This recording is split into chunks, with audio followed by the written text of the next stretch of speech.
Okay, so I'm sitting down with Mike Burke. We've chatted before, VP Corp Dev for Sitka Gold. I had a couple follow-up questions. Yeah, this new resource estimate that you had out that, yeah, it really does sort of define Sitka as we know it now, and then plus the 30,000 meter program you have coming up for the year kind of defines the future or the potential of what Sitka could be, right? So you have in your bag 1.3 million ounces of indicated, 1 million ounces of inferred, 30,000 meters, 3 rigs you told me upcoming, right? So this really nice sort of middle ground between a whole bunch of quality in the past and a whole bunch of potential in the future. And we just, you and I just had a chat about kind of a basic introduction to Sitka, which I just tried to summarize in a you did a good job. Yeah, right? Nice work. Yeah. But so I just thought I'd take a second here while I got you, right? Got my talons into it. Is just some follow-up questions around, both that kind of past and future sort of thing here. So, I mean, first of all, you've upgraded, you've more than doubled, if you're including, I'll do it for you, right, the inferred and indicated, you've more than doubled the ounces, but that's just based on 11,000 meters, right? And so, it's easy now in your head to say 30,000 meters, what the heck can you do with that, right? So maybe I'd ask you to break down, just maybe, is it kind of a 50-50 thing between infill and upgrade and new discovery, or maybe just break down where those meters are planning to go? Yeah, so just to back up a little bit, Blackjack, the initial resource back in 2023 was based on about 7,500 meters of drilling to get up to that 900,000 ounces. Then we did an additional 11,000 meters, and that added the resources that we did. And as we did that drilling, some of the drill holes got closer to each other. That's a higher level of confidence. That's why we can report indicated and inferred. And like we said, you're not allowed to add those together, even though they're part of the same deposit, just for reporting requirements. They're different categories, but you do add them together because everybody likes to add. We all went to school. And so you come up with a significant deposit. So eventually, as you go further down the road, you keep drilling these deposits at infilling to upgrade that confidence as you get closer to, doing more solid economic studies on them. Because, these deposits, these are nice ones, these reduced intrusion-related gold, because they're mineralized fairly consistently compared to a lot of deposits. So that's certainly something that's part of the future in here. But right now, we're still really an advanced exploration project where especially we've acquired the southern part of the Clear Creek intrusive complex. There's a cluster of intrusions here, all with gold mineralization, and we drilled the 2 holes on the Rosgobble and 2 holes on Pukuman that are the first diamond drill holes that have ever gone into those. And these are 2 kilometers and 5 kilometers away from the Blackjack. So we're still in that trying to get an idea of the potential for the property, this area as a whole, before we go into really greater detail to feed into an economic study. So given that, that initial Blackjack resource was based on 7,500 meters, that's a nice easy number to use. We're doing 10,000 meters at the Rosgobble, so that amount of drilling should be able to give us the ability to come out with an initial resource on that at an inferred level. And same with the Pukuman, we're doing 5,000 meters there.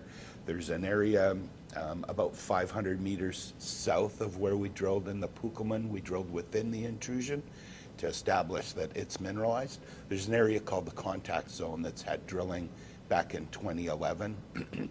And it hit a lot of gold mineralization, plenty of intersections above a gram. So it's kind of in the same area. So again, that 5,000 meters combined with the previous drilling, we hope leads to an initial resource there as well.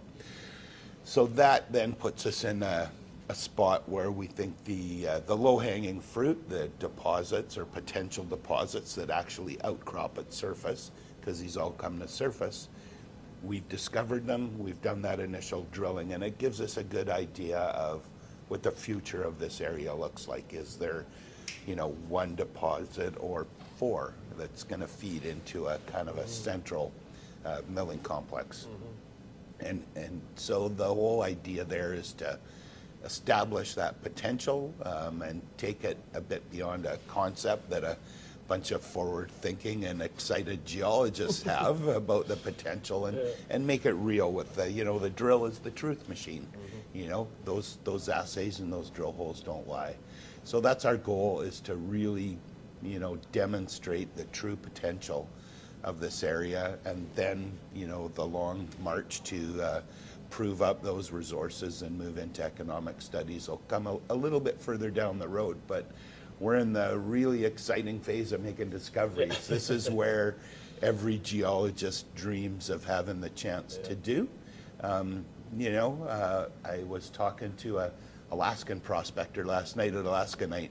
That's why my voice is a little hoarse. But he got into prospecting when he watched a Canadian TV show, and it was a prospector from the Yukon, and he said, this guy said, the lure of prospecting, of this work, is when you find something, it's a very powerful feeling. And, I'd never heard that before. I was like, wow, that describes it so perfectly. So that's where I'm really hoping. I've had at Sitka Gold, I've had at the Clear Creek area, that powerful feeling. And that's what we're looking forward to in 2025. Kind of gives me a chill, actually. The energy and the drive that you get from watching good rock come out of the ground, you're into the good stuff. And it confirms your model and your theory and your hopes, and that anxiety of where the drill is overnight when you're waiting for the waiting for the core to come up, right? And like I said, I've been lucky. I've worked in the Yukon most of my career, 20 years for the Yukon Geological Survey, and I've had the pleasure there of being called up when people made discoveries. I was the first geologist to go into the Kudzakaya discovery that Kaminko made, the white gold discovery that Sean Ryan made, but subsequently was drilled, the Wolverine deposit. There's all kinds of things that I was able to go in on right away. I moved to the Yukon to work in a little gold mine that it was a new discovery, and I'd worked there as a student. So it is a powerful feeling, and I'd never heard it described that way till last night. No, excellent. I was like, oh, geez, you just gave me a chill, So, and that passion drives the whole industry, right? Sure does, yeah. So, just a really quick one, for my own curiosity. Indicated inferred spacing, is it 25 and 50 or 50, 100, or what's the? 100 meters on the inferred. Before we went in and did that initial drilling at Blackjack, we had a very solid geological model and know what controls the mineralization pretty well. There's always surprises in geology. But we conferred with an independent resource geologist about, okay, if we're going to drill this and be able to produce a resource, because that was our goal, what kind of spacing do we need to do? And so that was 100 meters. So that's the inferred, that's the lowest level of confidence, to put it that way. So you drill on 100 meter spacing, and you can include that in the resource. And indicated is about half that, little more than half, but in that range. Awesome. And then, again, this concept of, Blackjack was that success that confirmed your model, and now you're taking that understanding and extending it to other anomalies in the area, as you're saying. Maybe just in terms of size, it just helps people start to kind of get a thumb suck of the potential, et cetera, but just in terms of the size of the anomalies, Blackjack compared to that Rosgobble and Eiger and these other ones, is that something you can kind of just expand on? Blackjack's unique. It's kind of extended in a north-south direction over a couple kilometers, the intrusion that hosts the deposit. The Rosgobble to the south is the largest exposed intrusion on the property, and it has a zone, because Kennecott did these shallow reverse circulation holes back in 1995 to about 50 meters depth. That drilling, it just grinds everything up. You get little chips as opposed to a core. Nice long core. So they did that. They left the territory, and nobody's ever diamond drilled this till we came in. But that reverse circulation drilling they did indicated an area that's over 1.5 kilometers long by over 500 meters wide, where they'd hit many little intervals of a gram of gold over tens of meters.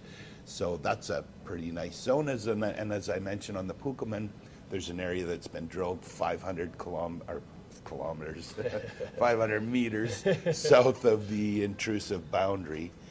So we've got a quite sizable area there to look at. So, typically these styles of deposits, if you look at Fort Knox, Brewery Creek, Eagle Mine in the Yukon, they have potential to be 3 to 5 million ounce deposits, each one of them. So that's our kind of target in our mind. And we're seeing Blackjack approach that 3 to 5 million ounce mark.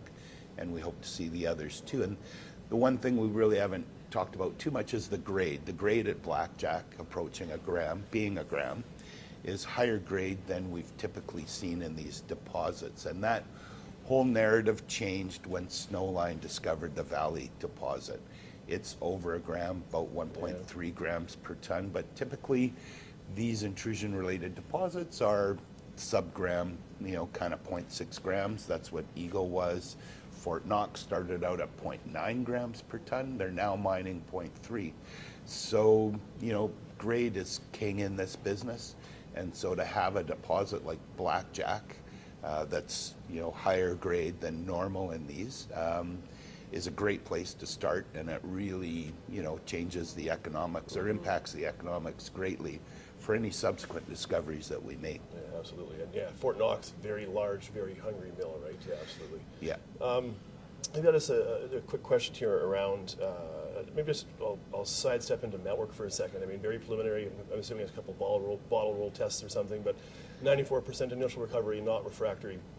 Can you maybe discuss, is that something, pardon me, that you anticipate being a larger focus in 2025, or is that maybe a bit further down the road yet? Yeah, no. Everybody wants to know about metallurgy because if it's no good, you're wasting your time, right? So we did initial bottle roll tests, and they're high recovery, and that's pretty typical. Bottle rolls come out good if you have non-refractory material, right? It proves that it's going to recover through a heap leach process. And then we have other mines like Fort Knox and the Eagle Mine that are the same rock type, same kind of deposits. So we know the recoveries from there. So we didn't expect any red flags. So this year we're just getting back some additional metallurgical studies because with the higher grades we're seeing, we anticipate that there could be a milling component to this. So we've done gravity, grinding, and cyanide leach testing to look at that component. So we're just waiting on the final results of that. Excellent. And then, of course, just like the drilling, you do more, dense drilling to increase your confidence. You do that the same for the recovery. So we're really just experimenting and looking at the best technique to recover the gold. Because if you can get a wee bit more when you've got a big deposit, it adds up to a lot more gold ounces and dollars and profit margin and all those things that mines need to be. Absolutely. And going back to grade now, but did you raise cutoff from this resource to the last resource from 2.5? Yeah, the earlier one was at 0.25 grams per ton was the cutoff, and this is 0.3. So, and there's a table that shows, if you lower the cutoff, you get a few more ounces, and if you raise it, you get a few less. And this deposit isn't that variable; it's not that sensitive to cutoff grade, which means you're not including a bunch of junk in there, right? Yeah. So, you can be really optimistic or a little bit conservative on your, calculation of a resource. So we're a little more conservative because we don't want to overestimate this deposit. So we're trying to do the best at that. And so we raised it slightly. It makes everything hold together and doesn't look like we're trying to jam a bunch of extra ounces in there to make a bigger number. Absolutely, right. Well, I think it's, anybody, like if you go into the technical reports, you'll have the chart right there for you, and I mean, anybody's going to cut the check, they'll just figure out their own cutoff anyway. I guess what I like about that, if I can just editorialize for a second, is that it's really easy. From one resource to the next, you can add ounces just by cutting the cutoff grade, and I think that can be a little sneaky if you're not upfront and clear about it, right? So I like to see from Sitka very large increased ounces, but also with a more rigorous, like you say, more conservative cutoff, right? So I like that approach. Yeah, and of course, any suitor that's going to start looking at our deposit, you do a CA, a confidentiality agreement. you give them all their data, and they have extremely smart geologists on their end as well, right? Rightfully so. We're talking about millions of ounces of gold here. Right, So, yeah, they do their due diligence. So, you want to be able to defend what you've stated and what you found. Absolutely. So that's the whole point. Oh, awesome. And then maybe just a final question here, Mike. Yeah, thank you for your time. And we've touched on this. I mean, yeah, you Blackjack as well. That's a very strong deposit all on its own. Now your hope is to go upgrade to other areas of interest or zones to two deposits. But I guess beyond that, are there any kind of new wrinkles or new approaches or strategies that you are going to employ this year from previous years in terms of, I don't know, depth or new targets or anything like that? Well, the Blackjack, as well as the resource that we've put out, is pit constrained, so open pit. But we've also had, our best hole on the Blackjack was hole 68. It was drilled to a depth of over 700 meters, and from surface to 680 meters, it hit over a gram per ton. 680 meters is beyond the depth that an open pit would go. So the bottom part of that hole hit 93 meters of just around 2.5 grams. So the potential at depth, the grade seems to be increasing down there, might support an underground operation. So that is part of our drilling, is to try and test the potential of underground, extending it into an underground situation. So yeah, starts getting like a 700-meter hole is an expensive hole. So there's other techniques called, wedging, where you go down an initial hole and then you're able to go back down it and put a wedge, and then you drill off the same hole. So we're looking at doing that in the summer to keep testing this deep potential, but hopefully do it in a more economic way than drilling a whole bunch of 700 or 800 meter holes. So but that potential for underground, we're getting down to some of the deepest drill holes on these reduced intrusion related gold systems. So we're entering a new kind of realm. So as Snowline, they drilled an 850 meter hole.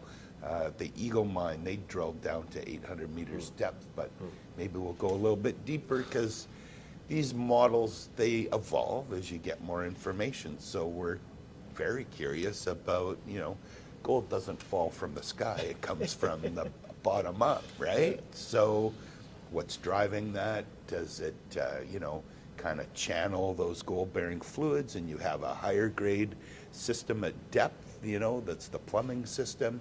And where's it coming from? We know we have this cluster of intrusions. They're all around the same age, clustered in that 93 million years old. So, the gold is coming up from a common source, and as we drill deeper, are we getting closer to that, or how does that whole thing work? So the curious geologist in us, we have the ability to chase that, because we're also chasing potentially economic underground mineralization at depth too. Well, and it's success builds the opportunity to create further success. I mean, if you does good projects, that can't raise financings at the right price, et cetera, it's like ice skating uphill, right? And satisfying seeing Sitka, you've got some wind at your back, this resource, really starting to be, I'm sure you always believe, that you internally believe you would be serious players of a serious deposit, but now you actually have something that you can bring to market and demonstrate that in a real way, right? And allows you to, that passion, that powerful feeling of discovery, but go kick off 800-meter downhole, right? Awesome. It gives us lots of opportunities, and we've obviously believed and recognized the potential before everybody else, but we're happy that people have recognized that. The last year, our share price has accumulated and gone up, and we've been able to raise financing all along, through difficult times. We drilled during COVID, right? Kudos to Corco, our CEO, who's a really, persistent, forward-thinking man, but, he just believed in the project, kept it going, and we've positioned ourselves to be able to benefit from that now. So we're pretty happy about where we're at. No, excellent. And if I had done a better job organizing my questions, that would have been a great ending point, but I have one more I got no problem. And it's We'll really see how it works, quick and dirty, though. Conceptual pit model right now, strip ratio, and I should have parked that 10 minutes ago, but we have strip ratio on the Yeah, we're in these resource calculations, we're not allowed to state that, right? yeah. But, you know, I can direct viewers, there's analysts that cover us, Yeah, okay. and they do reports. So Agentis Capital covers us, and Michael Gray. Yep. So he has a report. If you want to look that up, he's got an estimate of that number for us. And yeah, also Paradigm covers us, Lauren McConnell. I'm not sure if she has a strip ratio put in there. So they do that estimating work, as well as we put our data on our website so that any other company, you know, we put our drill holes, their location, their orientation, and then of course all our assays that we get back are part of the public record. So they can design their own models and look at it and follow along. So we try and be very, you know, open with that data so that they can do that. So there's lots of people out there that are calculating that, right? Yeah, absolutely, and we do it internally, but just for regulatory things, yeah. So well, maybe I'll go dig out that Michael Gray report and I'll put it in the write-up. We'll call that. Yeah, there you can do that. No, yeah. awesome. Okay. Yeah. So same thing. Yeah. Thanks for your time, Mike. Always good to chat, and yeah, talk soon. Yeah, I really enjoyed talking with you, Matt. It's great. Great. Thanks. Have a good